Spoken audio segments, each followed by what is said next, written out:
Hello, hello, soulful seekers. Welcome back to Soul Rain. It has been a hot minute, and so I thought I would come back and have a moment to say, let's catch up today. Let me catch you up to where I've been. And undoubtedly, you can hear that. So today's episode is brought to you by Tyrael and her little pug snores. Hopefully, you're not an audiophile and that isn't too distracting for you. There's literally nothing I can do about it. If I lock her out, she will just fight, and then we'll be hearing her knocking on the door. So, where have I been? It has been several weeks, and I don't know if this is a superpower. I know it's definitely a trauma response I'm working on. But when things get chaotic or difficult for me in life, I have the ability and the tendency to just disappear. like, like nobody's business. I really do just go off like a hermit, and all existence ceases to exist anywhere other than where I am. So let's begin.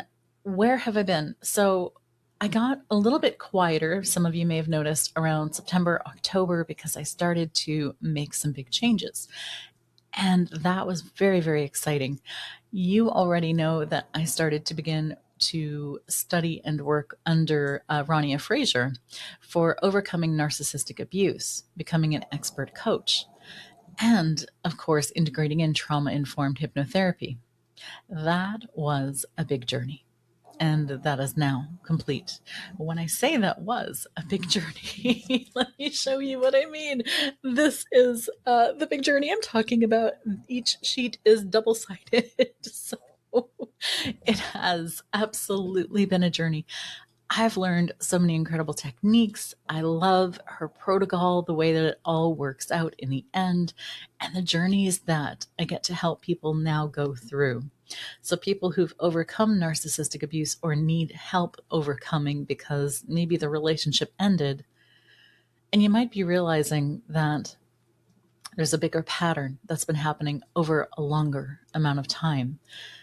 And we emerge from one relationship, and if we're not cautious, careful, and do our healing work, pattern repetition is going to happen. It's called repetition compulsion, where the brain is looking to solve that puzzle, heal that riddle, complete what healing that needs to be done, and we end up attracting another scenario or situation very similar.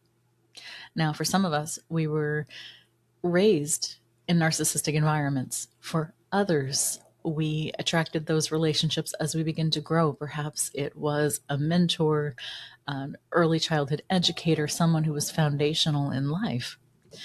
And then often we can have narcissistic relationships romantically and even in the office as we go into looking at careers and working and going out in the world. And so all manner of narcissistic relationships can happen. Part of my reason for doing this was because I raised a special needs child, and there was a lot of narcissistic abuse happening there, but not in the traditional sense. It's very long. It's a very long, bizarre story. I never thought that I would step into this role, but as I did my own healing and I continued to do more work, even though I was working on different things, I kept seeing it over and over again.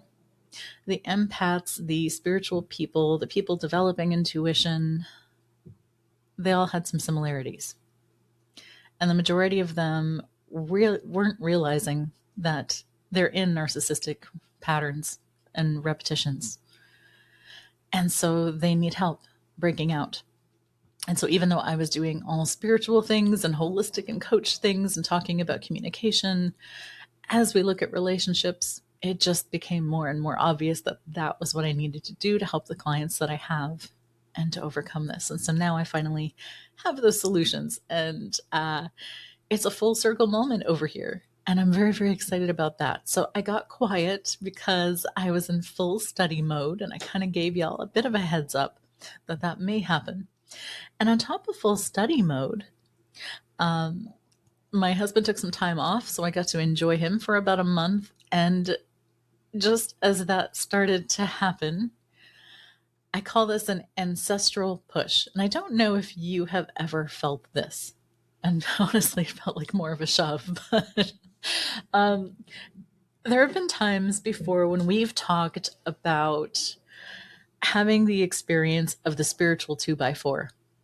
When you're going through life and you're not paying attention and you're needing to learn a lesson the hard way because you're either in denial about what's happening, you're not wanting to face it, or you're really just not fully seeing it clearly, how sometimes life will come along and hit you with a spiritual 2x4. And it kind of is meant to wake you up to what's real. And it can lead into a dark night of the soul.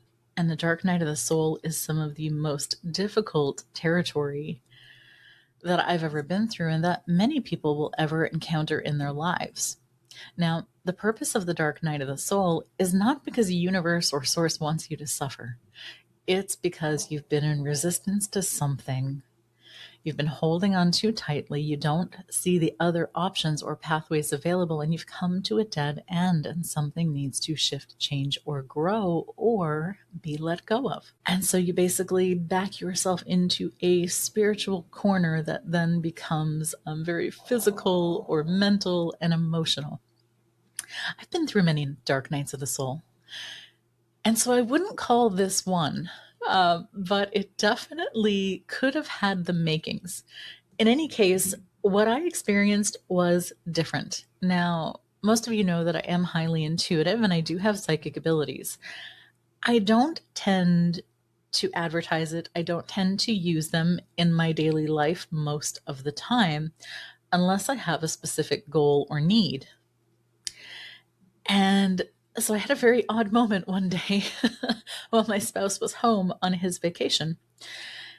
And I'm just double checking here to see that I am showing up where I am supposed to be. And so he had gotten called into work.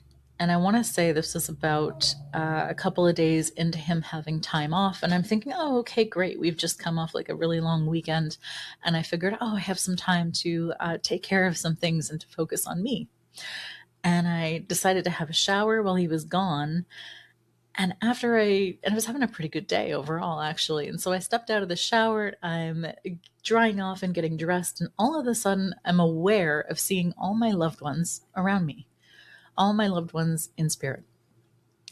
I see my father, I see his mother, I see his dad on one side, I see my maternal grandmother on the other, I see some of my aunts, some of my uncles. And there's this feeling of unconditional love that's like permeating all around me. And I'm just thinking, uh-oh, what's happening here? Like, what is this about? Usually I turn all my abilities off and I'm not really paying attention to the spiritual side. I'm just focusing on being very present with what I'm doing. And while I'm feeling all that unconditional love, there's also a feeling, and I hear clairaudiently, we're so sorry. We have to do this. We have to do this not to hurt you. We're doing this to show you something. And I didn't think about it too much. And I thought, oh, okay. And it hadn't occurred to me that about 2 weeks before that, I had asked my ancestors specifically for help.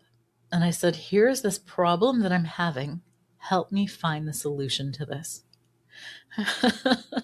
And there's the disclaimer, right? If you're going to ask for help, be very specific in how you might want that help to show up. Because I was not. I was open to them helping me with their gifts and abilities and know-how for my highest and best, because I had asked for help with other things and they had come through beautifully. No spiritual 2x4. That day was not the case. And so this was probably about March 8th by this point. And so my husband's gone into work and there I am drying off, just getting out of the shower, had a good day, feeling that unconditional love, and then getting that feeling and that sound of, I'm sorry, we have to do this. And the next thing I know, my feet slid out from under me and I fall directly down, landing on the hard bathroom tile floor, and I feel it go all the way up the spine. And there's really no sensation to explain what that was like. I was winded right off the bat. And so I'm sitting there on the ground and I'm mad. I'm just instantly mad. Like, are you freaking kidding me? Of course, this is going to happen when I'm alone. And then I'm in a bit of a panic because I don't have my cell phone around and I can feel like I've lost the air. And so I sit for a minute and I acknowledge to myself of, okay, you're just winded. This is going to be okay. Take your time, just breathe slowly. I let the air come back in, and I'm not really sure at that point what hurts. And I'm kind of just sitting there trying to feel like, is anything broken? Is anything harmed? Because I fell really hard. And it took me a couple of minutes to slowly make my way onto my knees using all of my yoga tools to get my bottom off the ground and standing back up. And as I stand back up, I'm aware that, yeah, there's pain. Something is definitely hurtful. I don't assume that I'm going to be sitting anytime soon.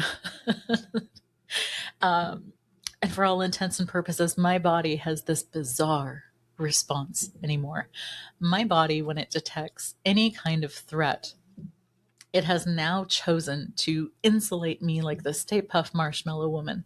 And so over the next several days, I massively swell up, like full inflammation, head to toe. My husband is having to help me so much. I'm like super reliant on him more than I've ever been. Super vulnerable, really sucked. If you want to learn something about trauma responses and how healed you are, you never find out better than when you're in a vulnerable position and you really have no choice. Because we have stairs. At this point, I realize, oh, that is going to be difficult. So there were a few days where I definitely spent some time in bed, elevated, not moving very much. And I don't know why, but I do know why, but it's not fun. Another trauma response that many people will have, particularly those who've come through narcissistic environments in childhood, you learn a certain thing when you're a kid. You learn that if you're swimming with sharks, you don't bleed in the water. And so what that means in full adulthood is you anticipate showing up into relationships and not showing vulnerability or wound or need or hurt. I didn't start to do that until my current spouse. We've been married so long that by this point, you know how there are some people who talk in their sleep at night? That's always been me. What I never imagined is my spouse would actually do this too. And the other night, do you know, I woke up, I became lucid midway. We were having a full conversation in our sleep about the TV episode we had just watched before going to bed. I didn't even tell him. He still doesn't even know. That's not a first time thing. This is how long we've been married. We've been married so long. When we go to sleep, we just continue conversing and having conversations about things. Is priceless. In any case, he's the reason that I have started to be able to be vulnerable, to be able to say, hey, this hurts or I need help. And there's never been an ounce of judgment or shame or mocking from him. There's only ever been support and unconditional love. And so as a result of that relationship, I've been able to do this. But I'm still learning that as far as trauma responses go, I'm not likely to go to the ER. I'm not likely to go into the hospital unless it's really bad. And I think the hospital knows this at this point because the times they have seen me, I come in kind of nonchalant, like, oh yeah, I got to look at this. I fell. Then they realize, oh, shoot, she's really done some things here. And if she's here, this must be bad because she doesn't do this. You might notice those patterns in yourself if you're someone who listens to this podcast, if you're someone who's healing, who's an empath, who's a spiritual person overcoming that kind of abuse. And I don't even want to say narcissistic abuse because it's not just in those relationships that it happens. You might be relating to people who are diagnosed, who are not diagnosed. The label doesn't really matter at the end of the day.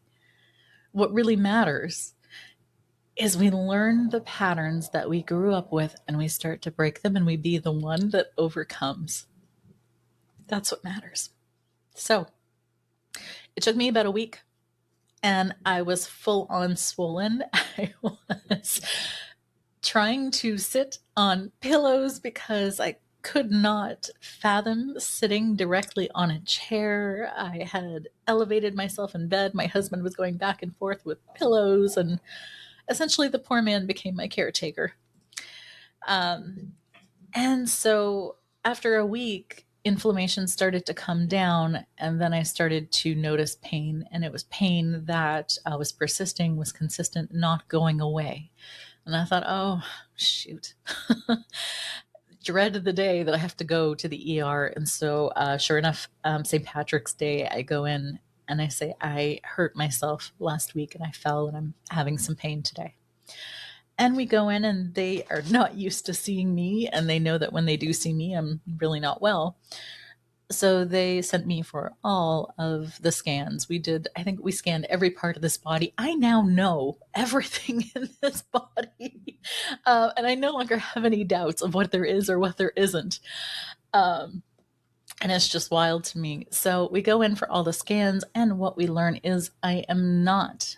And here's, oh my God, I want to talk about this one element because this is so incredibly hard and painful.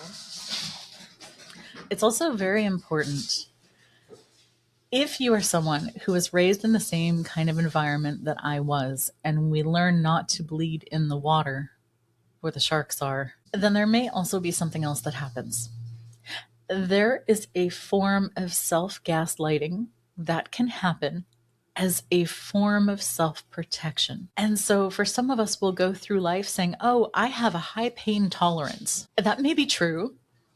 Or we may be so used to self-abandoning out of protection that it actually does the opposite, and it actually can be harmful. And so I already didn't want to go to the hospital, but then when I do, I'm ruminating in my head and I'm texting my husband and he's not available, and I'm letting him know, like, I don't know if I'm just making this up. Is this all in my head? The self-gaslighting essentially is what I'm doing. I probably have nothing wrong with me. I probably shouldn't even be here. It's a good thing that I stayed. When we got the scans back, we had learned several things, and then a whole bunch of stuff unfolded later. When the scans came back, what we learned is that I did actually have a compression fracture on my T10 in my cervical spine. And I'm really, really fortunate that it is where it is, that it's not higher and it's not lower, because essentially it doesn't really give me that much pain unless I'm doing something that my body's just not ready to do because it's still repairing. I'm really lucky. I get to stand, walk, do most things. I had to put a hold on yoga. I'm not going to be doing any belly dancing right now for a while, and that's okay. It's not the end of the world. I can come back to those things soon, just not quite yet. But as you can tell, here we are, the last final days of May. I'm still going through physical therapy. And actually, I'm going to be going to physical therapy right after this. Because when I do a thing, I'm going to do it well. It's unfortunate. So throughout this, the main things that I've learned have been incredible. As they did the scans, they found other stuff as well, things that I didn't know about, and I thought maybe that was the answer my ancestors were trying to give me that day when they gave me that ancestral push. We learned that my thyroid on the left side is enlarged, and all of my tests and blood ranges seem to be in the normal range. So don't quite know that yet. Did end up going for an ultrasound, did end up going for a biopsy. Everything's in the clear. And yet my body is still maintaining and keeping weight when it should not be. What I've learned is my body is not going into fat burning, even though I live a high fat burning diet. It's just not working. And so some of that might be trauma response. which, if anything, I thought I knew really well, especially given who I am and what I do. Trauma informed, trauma responses, the nervous system. This has been stuff that I've been passionate about for the last decade, learning the ins and the outs. And so this whole experience has been somewhat of a gift because as I'm working through physical therapy, I have a completely different trauma response. They started to work on the neck. There was no injuries within the musculoskeletal system that we could see. There was a pinched nerve that one specialist saw, and I do feel that still, but it's not the end of the world. Doesn't inhibit too much, but as the physical therapist started to manipulate and like stretch the neck and the spine, my body went into a full central nervous system panic mode. And I've experienced PTSD, I've experienced complex PTSD, but I have never experienced that in that way. And it showed me multiple things. It showed me that mentally and emotionally, I have cleared so much baggage because the whole thing was purely mechanical. And when I say purely mechanical, I'm in a good mood, things are easy, my mind is clear and relatively focused, aside from the early 40 brain fog that we sometimes deal with as women. Things are generally good. And yet, I had to go back to the ER because after physical therapy, my heart rate and my pulse and everything had just gone through the roof. My blood pressure on both upper and lower was extremely high, and it created this headache that nothing could take away. And it was just the worst headache possibly that I've ever had. And I thought maybe it was glucose, maybe it was my blood sugar. I worry about diabetes sometimes, and I work hard to not have that. And that wasn't the thing at all. And so finally, I was having such a bad headache that I was like, I can't take this anymore. And my husband was on his way home from work by this time. And I just said, you know what? I learned that after going to the ER and gaslighting myself that I shouldn't be there, and then finding out that I had a compression fracture, that I need to really listen to myself more, and that there are no more sharks in the water. It's time to start acknowledging when there's pain and tending to it rather than seeing it as a thing that would have me be unsafe. And so if you've been through this, I want you to notice these patterns in yourself too, because they're incredibly important. And so he's like, well, if you wait for me, I'll take you in. And I said, we'll see. I feel really bad. I didn't necessarily want to drive, so I decided to go ahead and wait. And then he brought me in, we went in together. And just to see my blood pressure had gotten that high was outstanding. But I had the full trauma response. Like my body was in an active trauma response, and it was enduring for like days. And so I had like this crazy neck tension, so tense that it even made my throat hurt at times. And just noticing the body in hypervigilance. But it was such a disconnecting thing because emotionally and mentally, I'm like, all is good in the hood. Super coherent. I'm very present with myself. I'm not working on anything. It was so weird just to have it be purely mechanical like that, and to have that happen a couple more times. And so that was kind of a surprise to know that we can actually hurt the tissues in a way that can create that. Because, I mean, your neck, right? It's only keeping your head safe. It's only supporting your brain. And so it was just, what an astounding experience to have that, because now I can identify it and I can help people with it even more. So seeing it from that angle where there is no emotional turmoil, there's no emotional trauma or abuse happening, and having it be completely separate was just a wild and amazing thing to learn. So I've learned so many things. And then, of course, because I am who I am, I don't just take time off. So even though I was restricted in terms of lifting, restricted in terms of movement, had to slow down on a lot of things, couldn't go for a regular walk, I could make it about a mile, and I'd have to have like pauses because there would be pain in the spine. That's improving quite a bit. It is healing now. There's hardly any pain, but I'm still restricted in terms of doing some movements. So I can't just drop into yoga and do a crazy spinal twist or anything right now. I've got to give it a little more time and patience. But what a journey it's been. And because I am who I am, I'm not primarily in flight. And for people who do constant education and training and certificate chasing, that can be a very flight mode response that's driven from not feeling good enough or not feeling worthy and always having to have accolades to feel seen. And I think I definitely did that in some time. I've well shifted out of that now, and so I'm a lot more discerning in the things that I choose. But I'm also still not one to just sit idle. It just doesn't happen. Learning gives me so much fulfillment even when nobody else knows about it. It's just a way that I self charge and take care of myself, keeping my brain active and engaged. So as I was finishing up training with Rania, which happened just on Sunday, I had decided partway through to also take Debbie Solaris's Akashic Records Clearing and Healing certificate.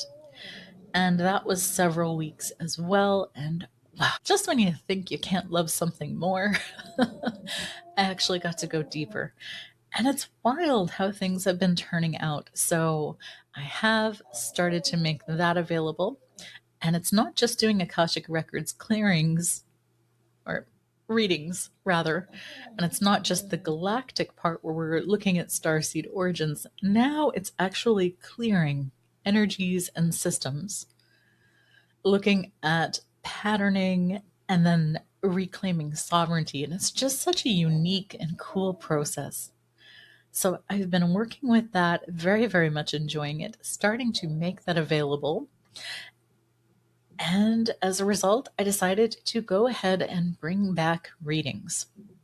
I know some of you are very excited about this because I haven't had time to do readings. Given how much I've had to slow down, I've had a lot of time. And I've started to enjoy that part of my life again. And so now, yes, I am actively doing mediumship readings, Akashic readings, animal communication, emotion code, body code, and all of those are now available on the website. So voila. If you wanted to do coaching and just have it be a quick 30-minute session, I have opened those up as well. Because so often I see people that come to my website, they look at the variety of different services I offer, and I realize that as a spiritual dilettante, there's a lot of stuff in the tool belt now, and it's really hard to choose at times. If you don't know, then that's why I created this new thing that I've created, which is finding your next steps, where you buy that 30-minute consultation with me and have the reading of your choice. And then we look together at, well, what are your next steps and do you want help? And then I can make some suggestions, whether it's working with me or other talented people that I know that will benefit you for the goals that you have. So you don't have to worry about not knowing what to book anymore. Made it just so much simpler and a whole lot more fun and enjoyable. And so as a result of that, I'm doing readings again and very, very much having fun and enjoying that process. So that's where I've been. Oh my goodness. It's been a lot. And then through that, of course, I'm always looking at my own stuff. And I've, finishing up the class with Rania, I started to realize, oh my God, I'm going to miss these people so much. And they're having a conference. We're going to be talking about it a little bit more. We've already talked about it once when Rania was on the show before. And it is the Hypno Summit Portugal conference in its inaugural event. And that is happening in October. And so I was kind of sitting in bed working on the computer, I don't just watch TV. It's not it's not a good use of time for me. So I'm starting to research, and my husband's kind of curious and he's looking over to see, like, what am I doing? And he's like, oh, it's a conference. He's like, do you want to go to that?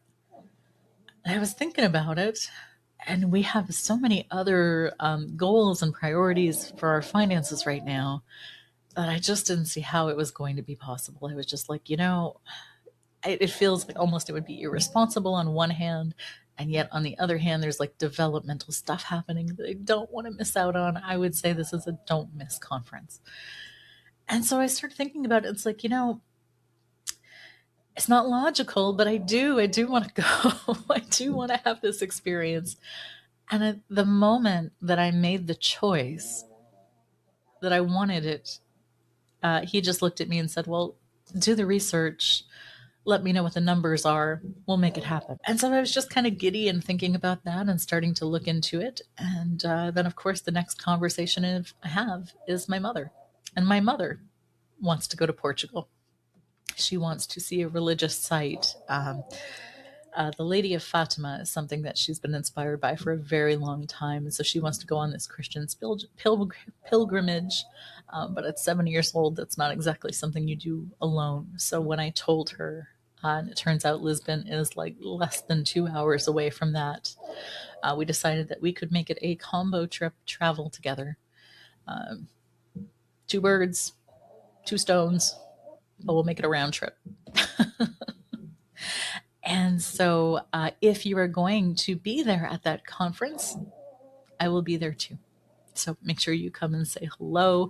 I can't wait to see all of the presentations that are happening, because this conference is very, very different. It's really more oriented towards the attendees, and you don't have to be a hypnotist for this. You could be hypno-curious. You could just be anybody and want to have some personal development work, come in off the street and enjoy this conference. There are limited seats, mind you, and have some personal development work. There are amazing, amazing speakers. I'm particularly excited to hear Adam Cox, and of course, Gilles Zach, who's been on this podcast, and Rania is going to be there and presenting too. But then there's also Freddie Jacquin and a few others. I think overall there's like 8 presenters, and each one is doing not just a presentation, but it's an experiential, all for personal development, health, well-being on all levels. It's so exciting. And I've never been to Europe, so very, very excited about that. Otherwise, let's catch up. What else is happening? I'm recovering from the ancestral shove. And it's slow, but it's good. And otherwise, I'm back to work. I started seeing clients again last week, so the appointment book is open. I've had some incredible sessions, and some of you didn't even know what had happened. I showed up and I was inflamed, but I was still happy to guide journeys, did some incredible between live sessions, and a little bit of IEMT, helping people with trauma responses. Even in healing time, I'm so in love with what I do that I can't wait to help people still. But I'm fully back to it now. Less Stay Puft, thankfully, a little more parasympathetic. And so that is where we are at the state of things today. And so because I've spent all of the time and effort and the learning, I am going to be shifting into doing more recovery work.